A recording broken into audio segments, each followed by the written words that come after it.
So welcome to the Insights of NetSupport podcast. I'm really happy to have Naomi with me today. Hi Naomi, how are you? Hi Kat, I'm good, thank you. Thank you for having me today. Yeah, of course. No, I'm really excited to have you on. But before we kind of dive into our topic or anything like that today, could you just introduce yourself to our listeners a bit, please? Cool. So my name is Naomi Toland. I'm from Derry, but I spent the last 13 years kind of teaching and learning and leading in different parts around the world. So I was taught for London in 3 years, and then I taught for a year in Japan in an international school. And I spent most of my time away for about 6.5, 7 years in New Zealand. So I'm really interested in how we can look holistically at learners. That kind of gave me a broad insight into like how different people in different parts of the world approach education, and how we can kind of be inclusive and look at innovation in that space too. So a big part of what I look like, I've spent time as a Google innovator, looking at how we can kind of harness the power of being a human in a digital world. So 2 of those years in New Zealand, I spent helping schools move from being completely non-digital, having no devices in their schools, to then being fully one-to-one. So that Wow, kind of that's quite a included, big difference yeah, then. yeah, it was a really cool job actually. Because I Mm. obviously I'm interested in the human aspect, but I'm also interested in Yeah. what does digital look like as the future of Mm. education. So that kind of included creating digital strategy with leadership teams, doing trainings with teachers, doing trainings with learners and stuff. So yeah, I'm really, really interested in what innovation and inclusion can look like. Not just Mm. for buzzwords at the minute, but Yeah. actually what it look like Actually, what? for Yeah. on the floor for education. So yeah, I'm excited about talking. Interesting. It must be quite interesting as well, having a more global perspective and getting to see like different practice like internationally as well. And I think that's what I like. I love just on a personal level. I love traveling the world to see what it looks like. Because like sometimes people say, "Oh, this person's like that," or "This country's like that." But I like to actually go and experience it. And a lot of Mm. times, the what people say it is or what people assume it is a completely different experience whenever you're actually there. And I think that's what I really believe for education too. Is sometimes they say, "Oh, this country's got it sorted," or "That country's got it sorted," but actually, I think all of us are navigating this change in education at the minute. So having that global Yeah. perspective and having that global conversation on how we can learn with each other, I think is really important.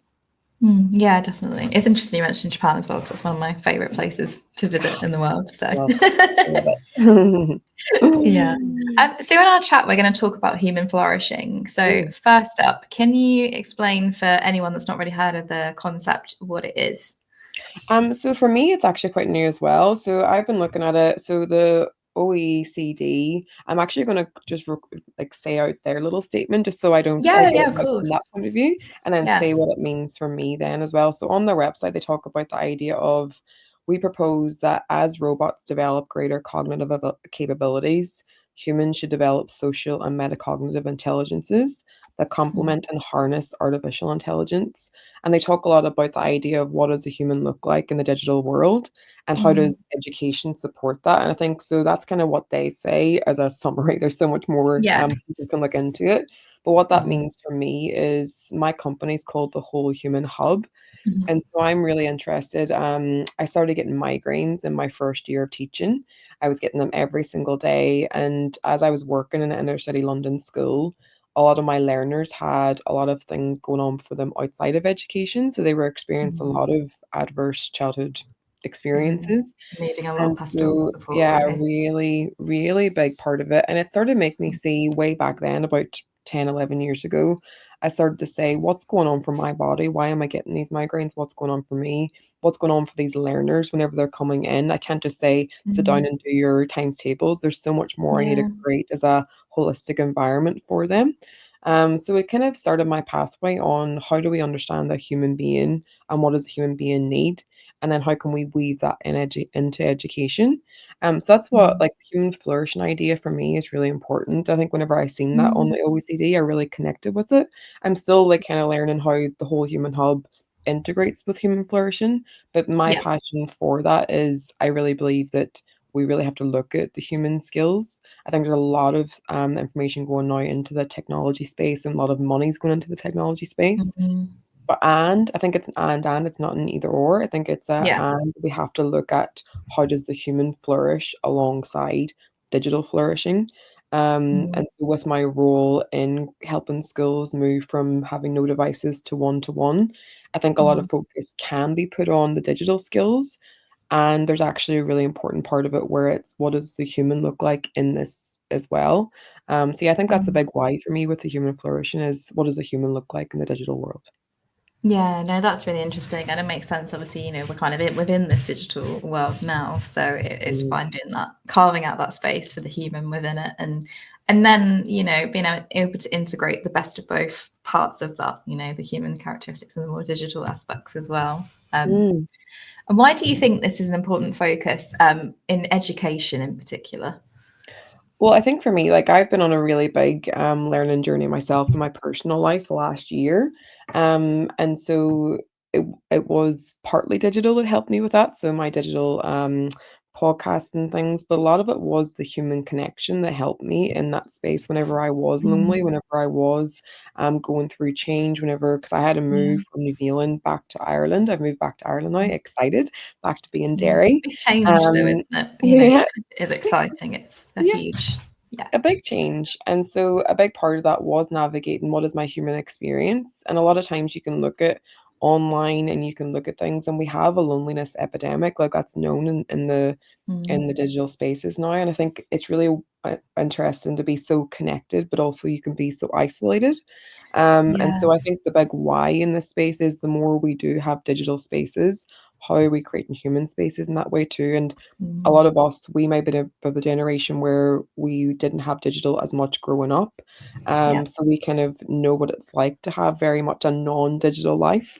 But a lot of our children are digitally native now, which is a really Mm, good thing. It actually opens up so many doors and so many possibilities.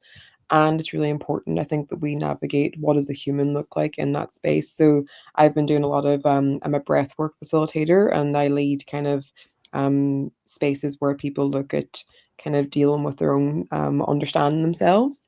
And I mm, think that's really important that we look at what that looks like as a human too. Mm. mm. Yeah, no, I really like that.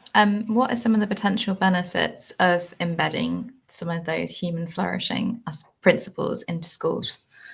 Well, I think the idea, again, going back to like the human flourishing of what does a human look like in a digital space, or what does a digital look like in a human space?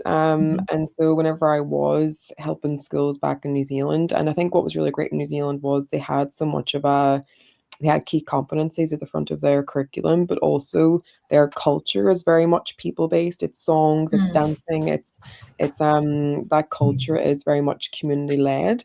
And it taught me yeah. how if I just came in and said, this is what your skills are, da, da, da, da, da, da, da, then it wouldn't really work because they'd be like, well, what does that mean for me? What does it mean for my community?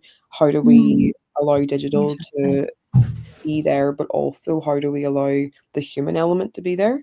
Mm. So So for it becomes schools, I very think values driven then, I guess, as well. mm, exactly, like that values and I think that holistic idea, so looking at the whole human again, I think Yeah. whenever I started teaching, it was very academically focused. How do we get these kids Mm, from A to B, test, test, test, test, test?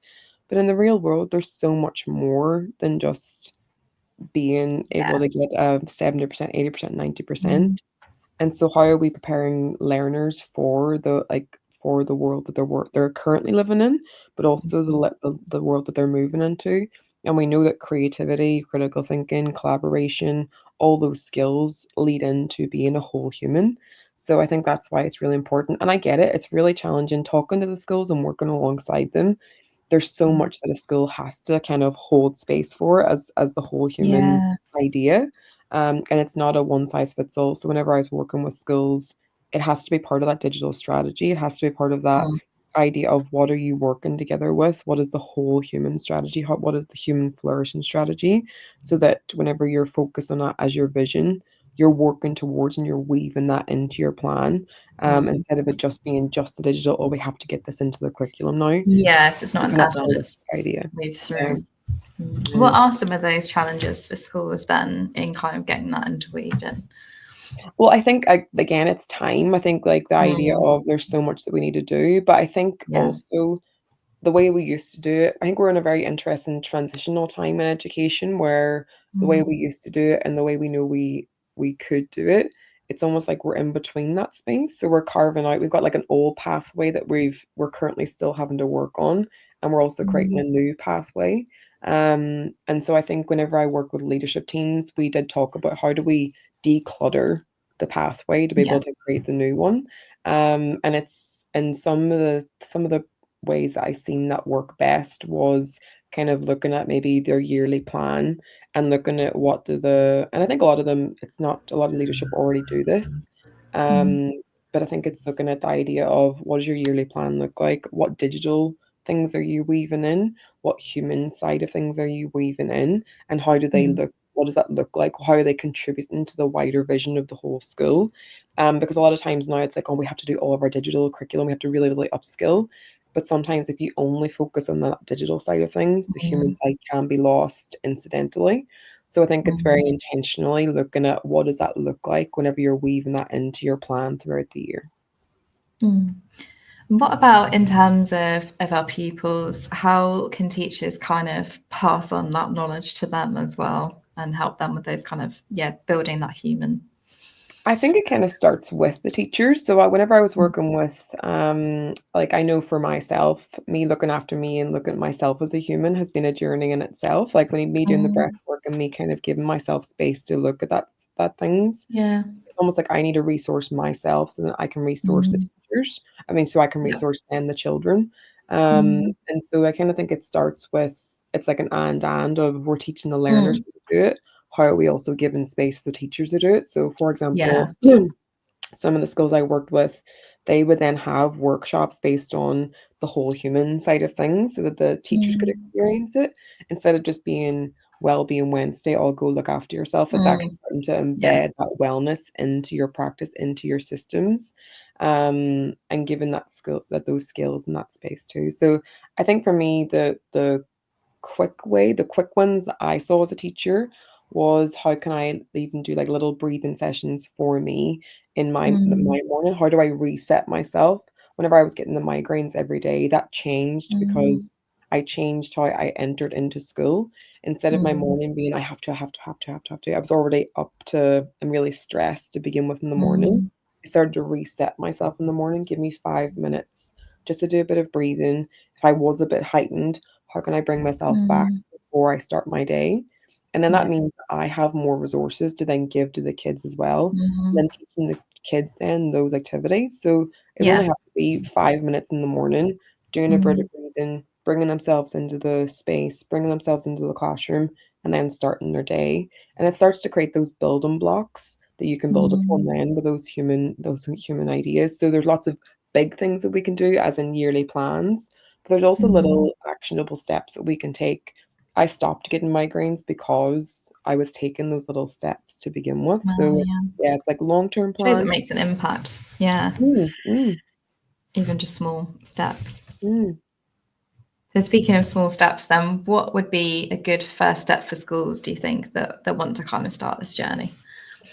So I think there's kind of like two first steps. There's like long-term Mhm. first steps, and then there's Yeah. short-term wins. And I think the kind of what I was just speaking about, those long-term first steps are we know that there's so much going on in schools. How can Mm. you dedicate a day? So whenever I was working with schools, we would dedicate the start of the year or the end of the year to kind of plan the year ahead.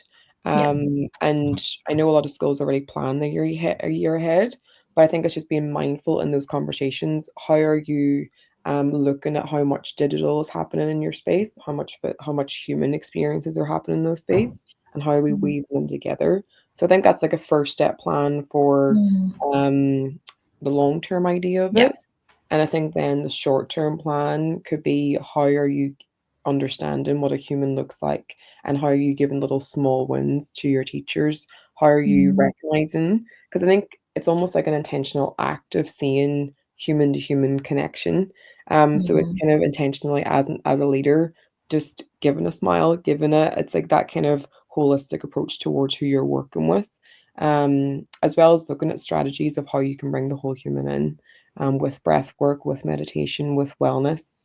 and allowing that to work as well. So I think I'm not under any illusion. Like whenever I'm working with schools have so much that they're navigating, especially because we are at the Yeah. in-between space of the old pathway and the new pathway. Yeah, I absolutely. really do think that having those little small wins to begin with, and building that awareness around what that looks like is important.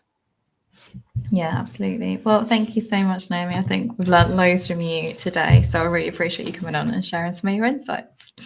Oh, thank you.